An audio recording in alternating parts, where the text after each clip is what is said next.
Hello, everybody. Welcome to today's webinar. Thank you all for joining. This event is presented to you by InvestHorizon in collaboration with EBN, the European Business and Innovation Centers Network. We're here today with David Gill. He's the CEO of St. John's Innovation Center in Cambridge. David is also a member of the board of EBN. What is my company's worth? It's an important question for any entrepreneur, for any size company. Understanding the value of your company becomes increasingly important as the business grows, especially as you want to raise capital and sell a portion of the business. The goal of this webinar is to introduce equity valuation for early-stage innovative companies. Quickly before we start, a few words about InvestHorizon. It's an EU project supported by the European Commission and the Eureka program. If you're not familiar with the project yet, I encourage you to go to our website, InvestHorizon.eu, and join our community. You will find all information you need about our webinars, our events, our classes, and our accelerator program. If you're an entrepreneur in a deep tech sector currently seeking a Series A investment, have a look at the accelerator program. It's really a great opportunity to get high-level support in your investment search and direct contacts to European VCs. We are selecting companies every 6 months. We are about to select the next round of companies. The deadline is tomorrow night. So you can still make it, start filling in your application, and it will stay anyway in the pipeline for the next cutoff date 6 months later. Our webinar today introduces methodologies, strategies, and negotiation techniques to use when selling equity to investors, before your business is even generating consistent revenues, including innovative firms taking new technologies to market. David Gill is our speaker today. He will have 20 to 30 minutes to make early stage company valuation as simple as possible. He will give you some practical tips and insights. David is Managing Director of the St. John's Innovation Center in Cambridge. He previously set up and ran the Innovation and Technology Unit at HSBC Bank in London, before serving as an executive director of a venture fund focused on early-stage technology-based investments. After the presentation, you will have 30 minutes to ask all your questions. You may already start submitting your question in the question window during the presentation of David. Please make sure to be clear and concise when typing in your question. So before we start, David, I would like to know also today who is our audience. So we're gonna have a very quick poll. You're gonna see on your screen a first question. Who are you today? Are you an entrepreneur currently scaling up? Are you an entrepreneur not yet scaling up?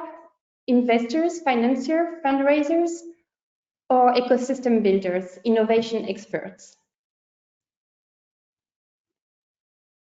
Just a few seconds to give you time to answer.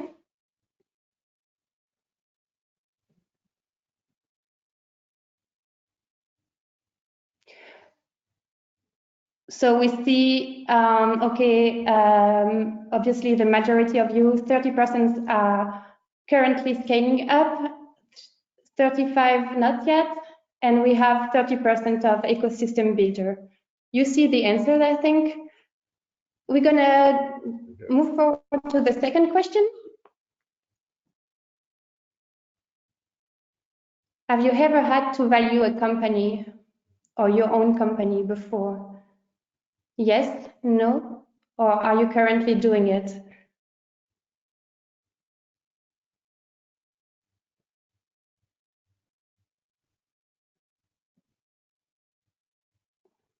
Okay, waiting for the results.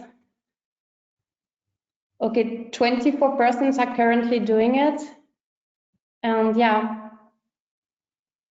39% never did it. Okay, so I think we are all going to learn everything during the presentation of David. David, hi, you have the floor.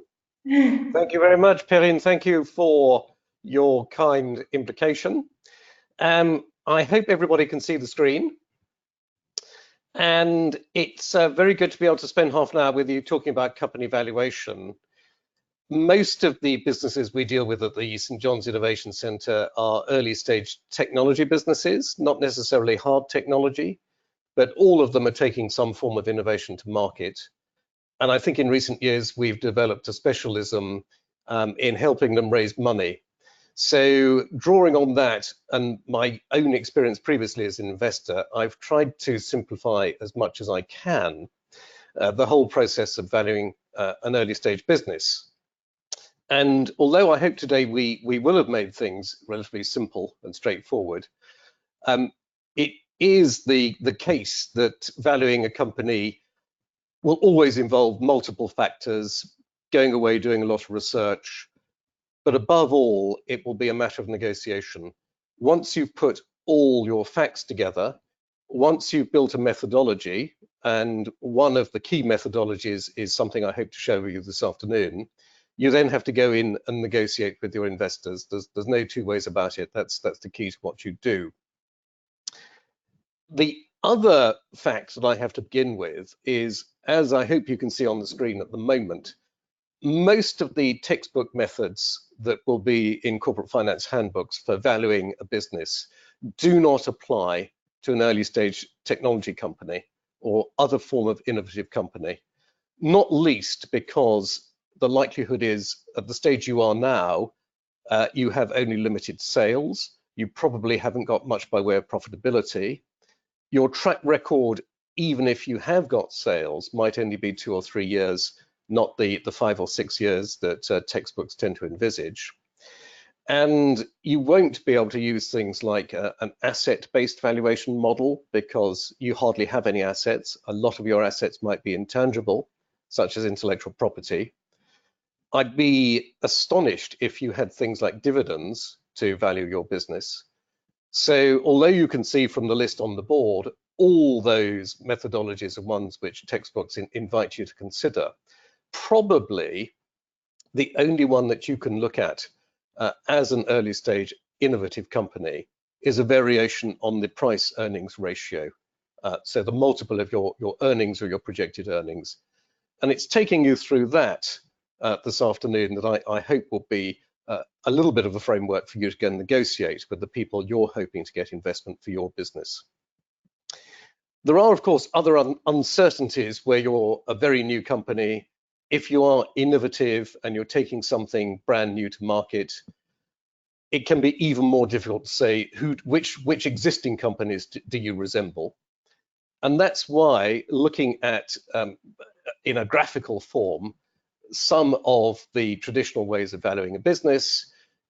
If you come from a technology background, if you're a scientist by training, your mindset is likely to be, well, we've got as many of the variables tied down as we can. We can put a certain amount of dispersion around each variable, and that will give us the price range. In theory, that's very nice, but because with the stage you're at, there are so many different input variables and so many uncertainties around each one, you get to the position where, unfortunately, the range that you would produce through a traditional methodology can be very wide indeed, and therefore not much use when you come to negotiate with your potential investors. Let me say one other word by way of preliminary, and I've touched on it a little bit already. You have to think about getting a valuation and getting investment as a negotiation. It isn't like solving an equation. Although, of course, having a facility with quantitative thinking will help you enormously. But it isn't as if you can go out there and find an answer that has been predetermined or an answer which is like Planck's constant will always be true. It's up to you to put together as much of the evidence and then go and talk to your investors and say, this is how I see the business, let me convince you. Another variation of that, of course, is that so often when we first start advising companies who are about to go in to pitch to investors, they feel that they're giving part of their company away. Now, that absolutely isn't the case. You are selling part of your equity in order to get the cash into your business, and that cash will enable you to grow the business so that it will go that much bigger, that much faster than it could possibly do if you were only using your own resources or things like the value of the sales that you generate in the early years with your reference customers. So that's why you need to raise the equity. Never think about it as giving away. You're buying into something which will be bigger in the very near future. And related to that, always be a little bit suspicious if you think an investor, particularly a non-professional investor, so somebody who isn't either an experienced angel or perhaps a venture capital investor, is offering you what seems to be too generous, too high a price for your business. It sounds good in the early days when you're only trying to raise, let us say, €100,000 to get to the very early proof of concept stage to match some of the funding that might come in with a grant. But the downside is that if you've been valued too highly at that really early stage, when a professional investor comes in, they will probably want to do what's called a down round. In other words, value the round at which they invest, value your business lower than when your friends and family or other informal investors came in alongside the grant. So that's my preliminary. What I'm now going to try and introduce is what's sometimes called the basic venture capital valuation methodology. And it has the 5 key components, and then the other 2, the buyers and sellers agreeing on the assumptions and so forth, are ways about how you go about the other components. But let me talk you through the key components. I'll then give you a worked example, and then we can talk about some of the variations as well. And I'll very much look forward to having your questions on that subject as well. So one thing you do know, despite all the uncertainties that prevail with an early stage innovative firm, one thing you do know is how much money you need to get to your next stage.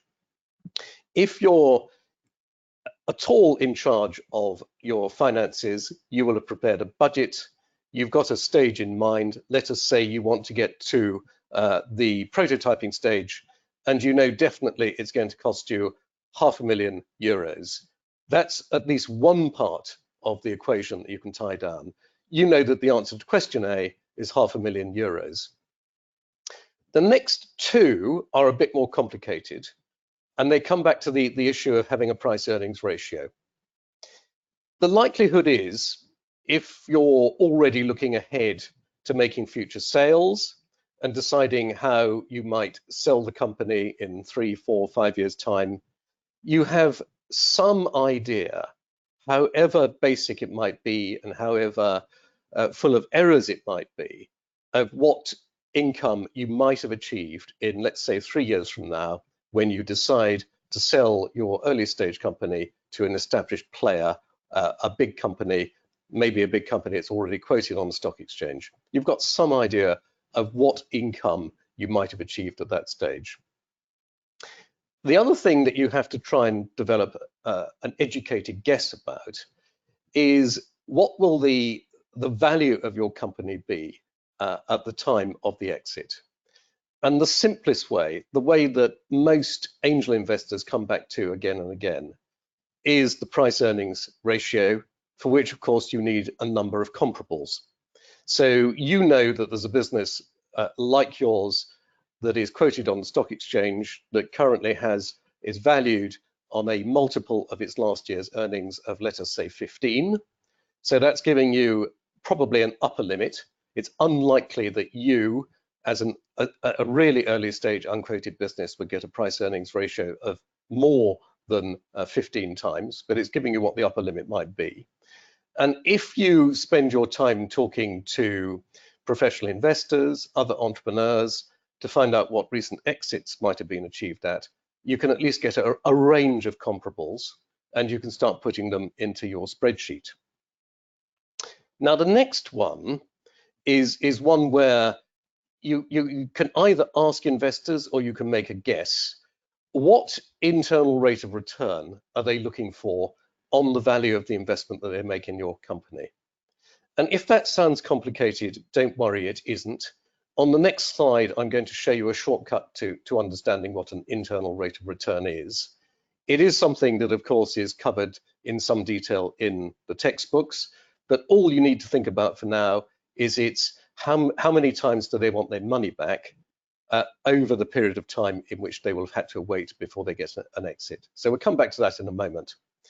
And if you take the ratio of the exit value that the investor needs to get the IRR they're looking for, divided by C, which is the estimate of your company's value at exit, you can work out what proportion of your company will they need today. So you know how much money you need. You would then know what does that represent in terms of percentage of the company today. And from there, you can start to negotiate. If, let's say, you are at such an early stage that an investor putting money into your business, the €500,000 we talked about before, would end up with more than half your equity. Probably that is a deal that can't be done. Any experienced investor knows that the entrepreneurs have to stay motivated, have to stay incentivized, which means that at least in the first and second round of investment, it's the entrepreneurs who must control the majority of the equity. So the bits that will require most of your research will be looking into, are the comparables for your company? What does that tell you about price earnings ratios? And secondly, trying to come up with as best informed a guess as you can of what your sales and hence your income is likely to be at the time when the exit for the investors is achieved. And I put another one on there about what happens with later funding rounds, but we'll save that for later. We're coming up to that one. So let me give you my shortcut. If you're worried about internal rates of return sounding complicated, just think of something like this shortcut table. Believe it or not, there are actually apps you can download for free that will enable you to calculate what an IRR is very quickly. And I tend to use this kind of table just for doing an exercise when we've got one of our companies in front of us to work out if, let's say, an investor thinks that you're likely to achieve an exit in about year 5, and that investor is looking for 6 times her money back. That means the IRR is going to be 43%. And you could work it back the other way. Many professional investors talk about internal rate of return. So you might have been told, I need an internal rate of return of 40%. Quickly looking it up on the table, you know that means that the investor would have to get 6 times her money back. So that's my short cut to being able to answer what is an IRR very quickly. And now let me put some numbers on those key parameters, the 5 key parameters I talked about before. We'd already looked at your budget. You know that you need €500,000. You've spent several weekends working out what your earnings, that is the profits after tax, will be in year 5, which is when you think the exit will be. And in this case, you think the earnings will be €1.5 million. You've looked at comparable companies to yours that are currently trading, and you see that the average price earnings ratio is 15. That strikes me as being a bit high, but for the purposes of this example, it's worthwhile. Putting those two together, you know what the terminal value of the company would be. The investor has told you that she wants a 40% internal rate of return, which is actually fairly standard for first and second round investments. So applying that, you know it means a 6 times multiplier. Therefore, she would want €3 million back at year 5 for the €500,000 she's put in today. And working that back from the total value of the company, you know that means that she's looking for about 13–14% of the company today. And that is probably realistic. Looking for a percentage of somewhere between 15 and 30% would be the level you might expect an early stage investor to go in. And as those of you who've already been raising money will be aware, quite often when you're talking to investors, they use jargon such as, oh, I need 10x or I need 6x. That simply means they need 10 times their money back. If that's the figure they give you, you can look it up on the table and reverse engineer what that means in terms of IRR. So that is the basic framework. And I fully accept that there are many unknowns within that. And the best you can do with an unknown is try and fill as much of the gap as you can. So do you believe there are companies that are comparable to yours, for instance? What do you think the sales you can achieve in the exit year might be. If you've got an estimate of your margins, you can work out what your net profitability will be and so forth. The key thing being that the more you've thought this out and the more you can come up with a halfway reasonable explanation for your valuation, the more convincing you will be for the investors that you're talking to. And to give an example of that, I was surprised last week when a company that had moved on from here several years ago rang me because the finance director is in discussions to have the company sold at the moment. And they are now 7 years old. They are trading just about profitably. They had sales of 3 million last year. He told me that an American corporation wanted to buy them. They are a software company that enables marketing data to be used much more accurately for targeting prospective customers, particularly from web inquiries. And he asked me what I thought the PE ratio should be. And all I could say to him was that shortly before Christmas, we'd had a presentation from a venture capital firm who said that they were seeing exit ranges at the moment of between 10 and 15. And we worked out how did we think his company compared along that scale. We decided probably the price earnings ratio to go for was 13. And he went back to the American acquirer and they said that's right at the top end of what we're prepared to pay, but we are prepared to negotiate. So having a methodology, having a framework like that does help enormously when you're talking to prospective investors, or in this case, inquirers. It's the same generic principle. Now, summarizing in a way what I was talking about before, you have to remember that because none of these numbers is a given, except probably how much money you need and the rate of return that the investor is looking for. Everything is about a negotiation. So you have to be convincing where you come up with what you think your profits will be, what you think the price earnings ratio will be, and so forth. You have to have good evidence for that. But it will help you enormously to know what is driving the investor. We've already spoken about internal rate of return, and investors have to go for a very high IRR, not least because the great majority of early stage equity portfolios fail. I mean, on average, between 60 and 70% of early stage investments go out of business within 3 or 4 years. So the investors lose all their money. And that means that a fund investing in your business knows that it's only going to be perhaps 3 out of 10 companies that it invests in that will succeed. And it not only has to pay back the whole fund, but it also has to make a significant profit out of those companies that succeed. So do your research on your investors, particularly if you're talking about a fund and not an angel investor. You would want to know, for instance, what is the life of their fund. Most venture funds last for a maximum of 10 years. If they're already in year 7 and you think it's going to take you 5 years before you get an exit, they're probably not going to be a good investor for you. They will be anxious to get out sooner than you want to. Most funds also like to have a balance in their portfolio. They want to spread their risk really quite widely, and then only once some companies are doing particularly well are they prepared to put a second or a third round in.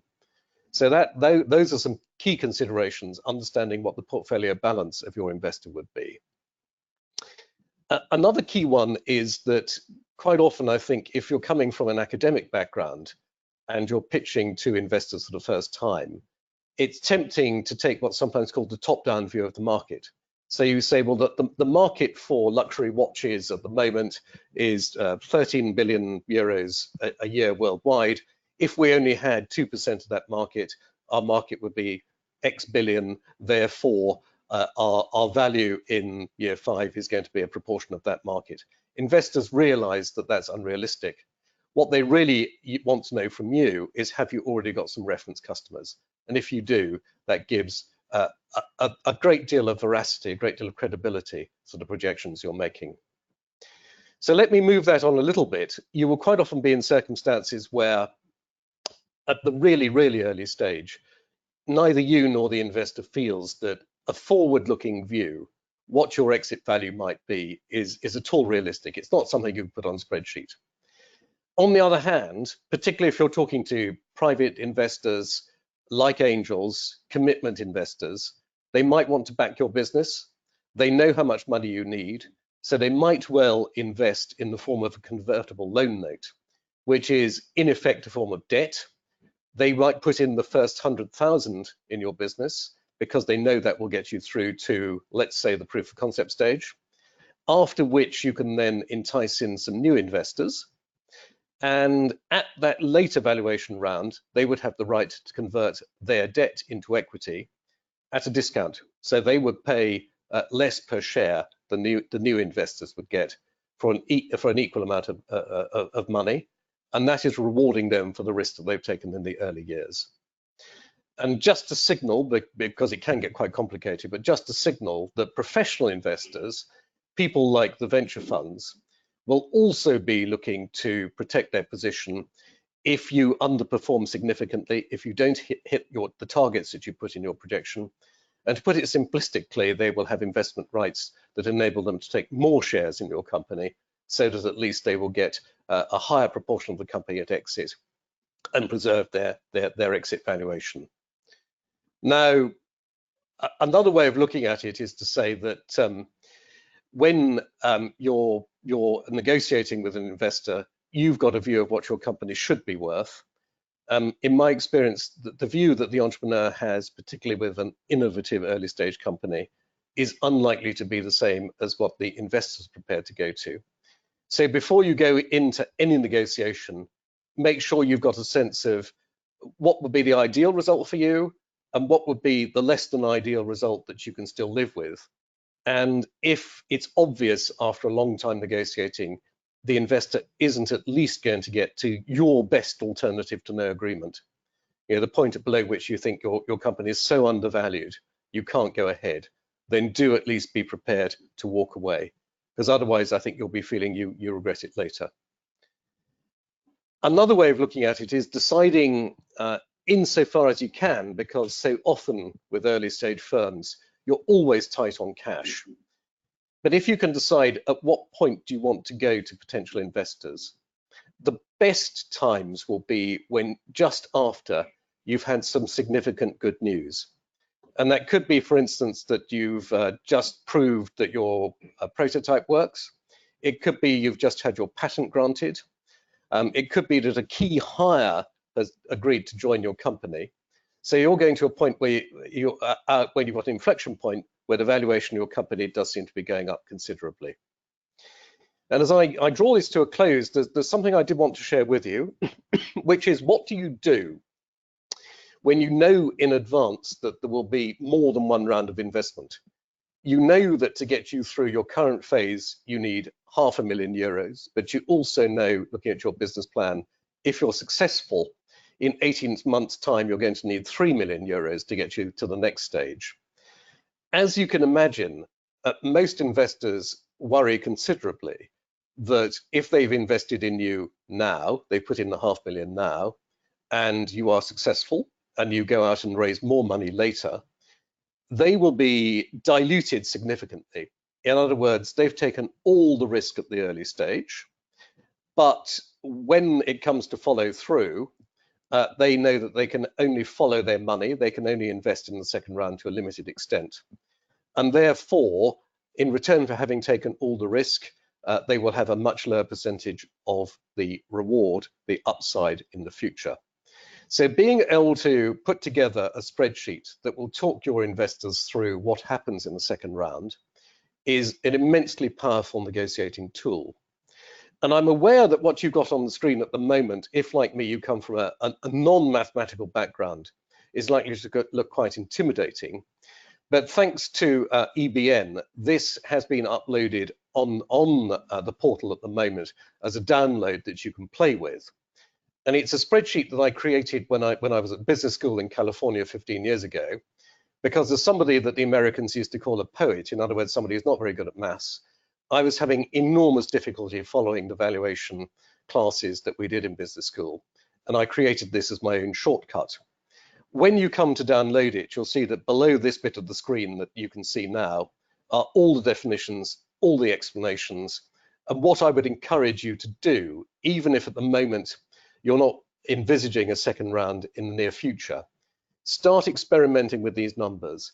as I think that will help you enormously when it comes to understanding the principles of valuation. And just to repeat, those are, you know how much money you need now. You should be able to form a view of when your exit will be, what your sales are likely to be, and if you can find out from your sales what your net profits will be, if you can then find out what comparable companies to yours are trading at in terms of a multiple of earnings now, and you benchmark yourself probably downwards, but upwards or downwards against existing comparable companies. From that, you can begin to work out what your termination value will be. You can work out what is it that the investor will need to get by way of a percentage of your company when they participate in that trade sale. And it's all set out in the spreadsheet for you. So even if the maths does look a little bit daunting, bear in mind it was prepared by me, and I'm a lawyer by training, so big numbers tend to worry me, and I hope you find it very useful. And with that, I'm open to questions. I'm going to move over to the other screen so that I can see what you've asked. But a few years ago, when we were running several classes for early stage companies here, one of the people in the audience used this quote to say that valuing an early stage business is a bit like cutting away at a piece of marble to get the sculpture out, and quoted Michelangelo as saying that it looks as if there is a sculpture, there is a statue inside every piece of marble, but realistically it's up to you to make sure you get the shape and the size that you want. So thank you very much. I'm just going to have a look at the other screen and see what questions have been asked, and over to you, Perrine, to moderate. Thank you, David. It was really interesting and very clear. For the attendees, you should be able to see the document David mentioned, and you should be able to download it from the platform. Otherwise, anyway, don't worry, we will be sending everything after the session. You will receive an email with the document, and this webinar will be available for replay. So I encourage you now to start typing in your questions. Okay, David, I see we have quite a few questions already on the window. Is there a way to compensate the nominal loss for early stage investors when the first professional investor comes in at a lower valuation? I think, unfortunately, the short answer to that is no. And that's why it's really important when you're doing what is sometimes called the family and friends round to make sure that it is realistic. And possibly at that stage, let's say if you already have contacts who are professional investors, it would be worth trying to seek their advice privately, informally, before your family and friends round is made, as to whether they think it's completely unrealistic. But one of my rules of thumb, and it's nothing more than that, what we find with angel investors around here, they would never value an early stage company that has no sales at above €1 million. So that's just a rule of thumb. If you've got no sales, can you really justify a valuation above 1 million? Okay, great. In the semiconductor industry, PE ratios are around 40 now. Yes. Can I use this instead of PEs of 10 to 15? No, I think it's the absolutely short answer to that one.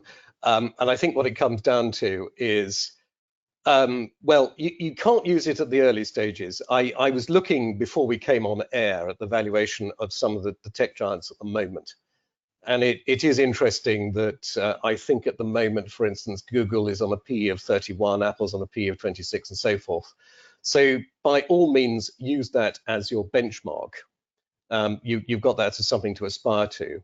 But bear in mind that an established semiconductor business will have very high quality of earnings. In other words, they're selling to a large range of customers, they've got many repeat orders. So there is a great deal of sustainability there. So I think it would be unrealistic to believe you could achieve that kind of valuation. You would have to discount it, but it does give you an upper limit to what you think that the price earnings ratio could be.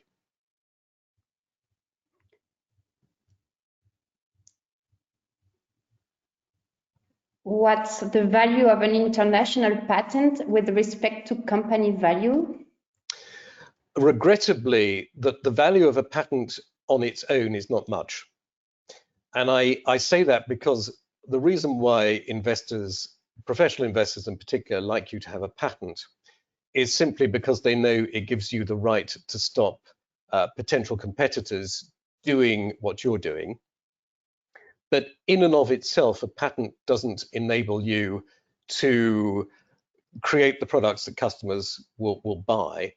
And professional investors know that the gap between having the basic research and creating a product which can be industrialized, it can be produced at great quantity and sold as a repeat business to consumers, whether it's B2C or B2B, is a huge gap. And the phrase that's sometimes used is that it's the difference between the inspiration is the patent and the perspiration is the hard work you need to be able to deliver the product. And the hard work counts for much more than the inspiration. Okay, we have a question. How are equity investments from customers seen by professional investors? Right, that's a really, really good question. And I think we've got a really exciting company in St. John's Innovation Centre at the moment that spun out from the university that has investments from the University Seed Fund and from a couple of independent venture firms. But the big breakthrough for them happened about 9 months ago when their biggest customer took an equity stake in them and alongside that guaranteed a certain number of orders per year. Now, when the customer made that offer initially, the venture funds were a little bit nervous because they were worried that if you've got one customer investing in the business, it might put off others. But in this case, the customer had such a large market share that that was not a negative consideration. And furthermore, this is an advanced RFID product that has many, many different applications. So the fact that this was an application that related mainly to the automotive and aerospace industry still meant that they had many other customers to pursue in, for instance, retail or the hospital space. So the short answer is, provided it's not going to give your customer a stranglehold over who you can trade with, I think on the whole, professional investors look at it as in a very positive light. Okay, another question. In medical devices area, all players are losing money. Not a single one is profitable. How to create convincing projections for a new approach? Right. I think with those sectors which tend to be pre-profit, the best alternative is to look at multiples of sales. It's a little bit crude, but because what people are estimating for the sale is how much the market can you get, and often also if you're selling a product which itself is not profitable, but enables you to sell in other products or services on which you make your profit, the best starting point will be the sales. So find out what other medical device companies are doing in terms of sales and what multiple of sales they're trading on. Okay, you mentioned VC funds have maximum duration of 10 years. However, in some industries, medtech, biotech, market readiness can easily go over the typical duration of 5 to 7 or even 10 years. Yes. What other capital sources do you suggest? That again is a very pertinent question, because generally speaking, for early stage pharmaceutical and related companies, venture capital will only be at best part of the solution and relatively late stage. And what we've been finding around here is that the best investors are corporate entities, so other pharmaceutical companies who, in a sense, by taking a stake in your business, have outsourced some of their own research and development. Now, excuse me, there is a rider to that, which is that we have seen some growth in the UK and to a lesser extent mainland Europe of funds which are called evergreen, particularly funds associated with research institutions, because they recognize that in pharma sectors in particular, 10 years is only about half what you need. So my short answer would be, there are some funds that will go beyond 10 years, look for them, or bring in the venture funds at a later stage and look for a corporate investor who can afford to take a 20-year view.